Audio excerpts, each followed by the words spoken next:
وصفة النهاردة من المخللات المشهورة جدا في كوريا الكيمشي الكوري. هستخدم الكرنب العادي المتوفر عندنا، وكمان هستخدم الكرنب الصيني اللي معروف في الطريقة الكورية الكيمشي.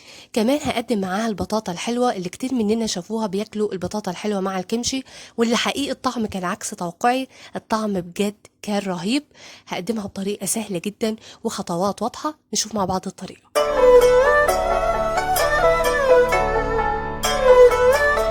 اول خطوه هبدا بشوي البطاطا، فجبت حوالي كيلو من البطاطا غسلتهم كويس جدا، وبعد كده هنقلهم على صينيه الفرن وهدخلهم على درجه حراره 200 لمده ساعه الا ربع تقريبا، او لحد ما البطاطا تستوي معاكي تماما. هبدا دلوقتي في تحضير الكمشي، واول خطوه اللي انت هتجيبي الكرنب الصيني.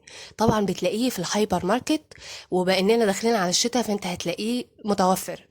طبعا هو هيكون دبلان شويه عن ما تلاقيه في الشتاء، هيكون اخضر اكتر من كده. فطبعا اول حاجه هتشيليها القطعه اللي بتكون تحت، بيبقى كلها تراب، فانت هتشيلها بكل بساطه، وبعد كده هتفتحيها فتحه بسيطه، وبعدين هتشدها زي ما انت شايفاها بالشكل ده. ليه؟ علشان ما تكونش عندك متفرفته، او اللي انت تقطعيها اصغر من كده، فالافضل ان انت تقطعيها بالشكل ده، وده المعروف جدا في تقطيعهم للكرنب الصيني في كوريا. كمان ممكن تستخدمي الخاص الكوري، برضو بتلاقيه في السوبر ماركت، بس المعروف في الكمش الكوري اللي هو الكرنب الصيني. بعد ما قطعتهم بالشكل ده ممكن اكتفي بالشكل ده بس، يعني اخليها 3 ارباع. وممكن كمان تقطعيها زي ما انتم شايفين قطع تكون مربعه بالشكل ده كده، وده بصراحه انا بفضلها اكتر، هتكون سهله معاكي من ناحيه تحضيرها.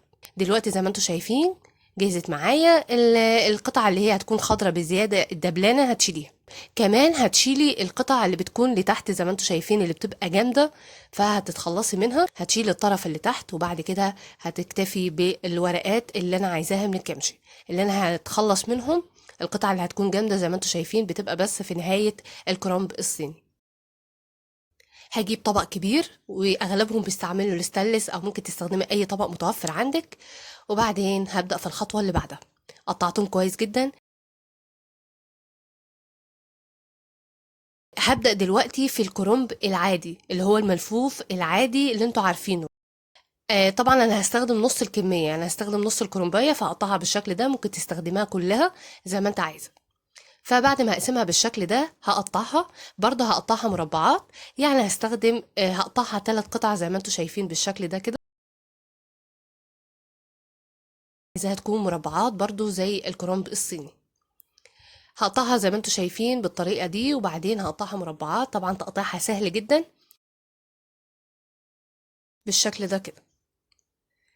طعم الكرنب مشابه للخس الكوري او الكرنب الصيني، بس علشان يكون اسهل معاكي، وكتير مننا مش بيكون عندهم متوفر الكرنب الصيني، فتقدري انت تستخدمي الملفوف او الكرنب العادي. برضو انا عايزه بس القطعه اللي تكون ورقتها رفيعه بالشكل ده، اما التقيله او الجامده هتتخلصي منها في جنب. فده اللي انا هكتفي بيه، اما التانيين فهتخلص منهم. برضو بنفس الخطوات هنقلهم في طبق كبير. وبعد كده هبدأ في الخطوه اللي بعدها، اللي انا هملح الكرنب بالطريقه اللي انتوا شايفينها دي. اول خطوه هضيف كوبايه من الميه، وبعد كده هضيف نص كوبايه من الملح او 4 معالق كبار من الملح. هقلبهم كويس جدا بايديا زي ما انتوا شايفين بالشكل ده، لحد ما الاقي اللي خلاص كله بقى مملح. طبعا الكرنب العادي هتفك الورقات عن بعضها علشان الملح يوصل لها. زي ما انتوا شايفين هقلبهم كويس جدا بالشكل ده، وبعد كده هسيبهم في جنب. وكل فترة هقلبهم، لان انا هخليهم لمدة ساعتين فيهم الملح والمية. وهتلاقي كل مدى هيزيد المية، كل مدى هتنزل المية بتاعتها. برضو في نفس الكرنب العادي، نفس خطوات الكرنب الصيني.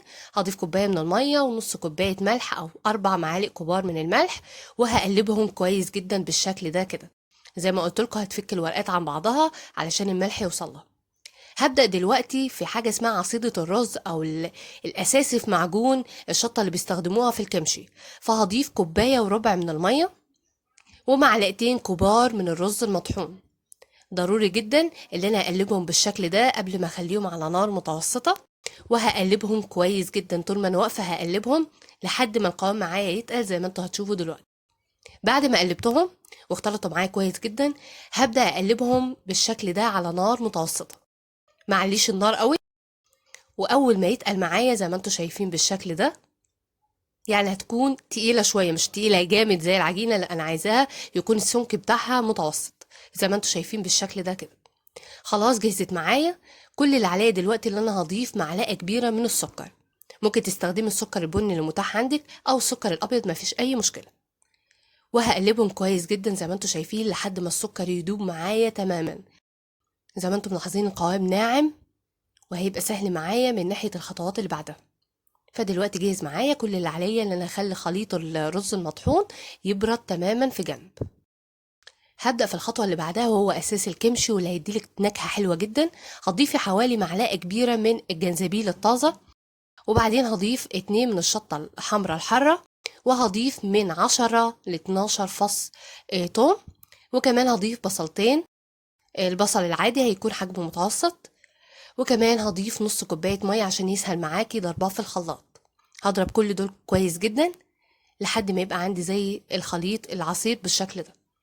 خلاص الوقت زي ما قلت لكم في الساعتين هقلب الكرنب الصيني والكرنب العادي كل شويه. زي ما انتم ملاحظين الميه عندي كل مدى بتنزل الميه بتاعتها، فضروري جدا ان انت تقلبيهم عشان الملح يوصل لها اكتر، وكمان علشان تتملح اكتر واكتر.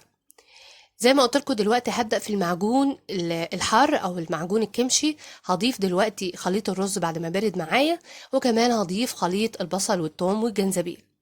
كمان هضيف كوباية من الشطة البودرة. لو مش متوفر عندك الفلفل الكوري الحار فانت هتضيفي نص كوباية بابريكا ونص كوباية من الفلفل الأحمر الحار طبعا بودرة. وهتضيفي معلقة كبيرة من السكر ومعلقة كبيرة من الصويا صوص. لو مش متاح عندك الصويا صوص هتستخدمي نص كوباية مية عليهم معلقة كبيرة من الملح. وكمان ممكن تستغنى عن الصويا صوص وتستخدمي صوص السمك او ممكن تستخدمي صوص الروبيان. فلو متاح عندك تقدري انت تستخدميه لان ده من المكونات اللي بحطها في الكمشي الكوري. بعد ما قلبت المكونات كويس جدا وزي ما انتم ملاحظين بقى كله احمر وجاهز دلوقتي الخطوه اللي بعدها. طبعا معروف في كوريا اللي هم بيستخدموا الفجل الكوري بيكون كبير شويه، بس للاسف ما بيكونش متاح هنا. فلو متوفر عندك الفجل العادي ممكن تستخدميه. كمان هتستخدمي جزر، بس الجزر ما بيكونش كتير يعني حوالي نص كوبايه هيكون مبشور. وكمان هتستخدمي البصل الاخضر. انا استغنيت عن الاتنين مفيش اي مشكله، بس البصل الاخضر ده اساس الكمشي الكوري، فاستخدمت كوبايه كبيره من البصل الاخضر. قطعتهم كويس جدا شرايح رفيعه وهحطهم في خليط المعجون الحار. هخليهم على جنب وهبدا في الخطوه اللي بعدها. زي ما انتم شايفين بعد الساعتين الكرنب العادي والكرنب الصيني دبلوا معايا تماما، فهغسلهم من 4 ل 5 مرات كويس جدا وهصفيهم من الميه. زي ما انتم ملاحظين دلوقتي جاهزين معايا للخطوه اللي بعدها. فهنقلهم دلوقتي في طبق كبير علشان يسهل معايا. وهبدأ دلوقتي هضيف المعجون الحار اللي انا جهزته. فانا هضيف 3/4 الكمية لان كمية الكرنب الصيني اكتر من الكرنب العادي، فهستخدم 3/4 المعجون الحار اللي انا جهزته. هقلبهم كويس جدا بالشكل ده، وطبعا ضروري ان انت تقلبيهم بايديكي يعني مش بالمعلقة. هتكوني لابسة جوانتيات علشان ان حر فممكن يأذي ايديكي، وهتقلبيهم كويس جدا بالشكل ده كده. وهضيف كمان من خليط معجون الكمشي بالشكل ده زي ما قلت لكم 3/4 الكميه اللي انا هستخدمها، لحد ما تلاقي اصلا الكمشي هيكون لونه احمر زي ما انتم شايفين.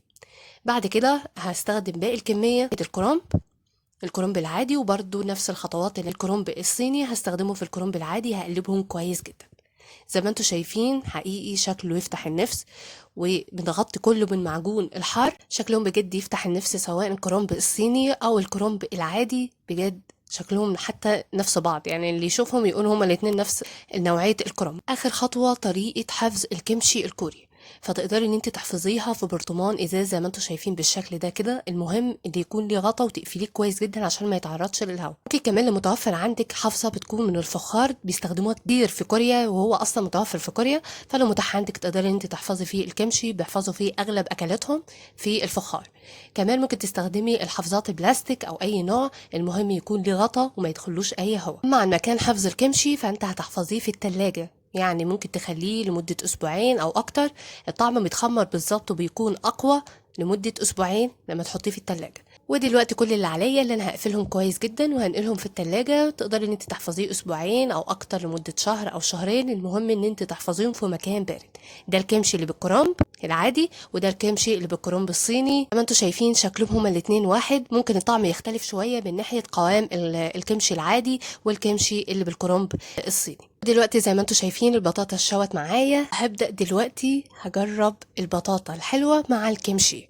كتير مننا شافوا الكوريين بياكلوا الكمشي مع البطاطا، فازاي بطاطا بيكون اصلا طعمها حلو مع الكمشي اللي بيكون سبايسي؟ بصراحة أنا ما كنتش متوقعة إن الطعم هيطلع معايا رهيب بالشكل ده. الطعم بجد يا جماعة تحفة، يعني ممكن أقول لكم من هنا لبكرة مش هتصدقوني إلا لما تجربوا. حقيقي الطعم رهيب. طبعا تقدري إن أنت تقدمي الكيمشي مع الراميون مع الرز زي ما أنت تحبي. أنصحكم إن أنتوا تجربوا وصفة النهاردة لأنها بجد تستاهل.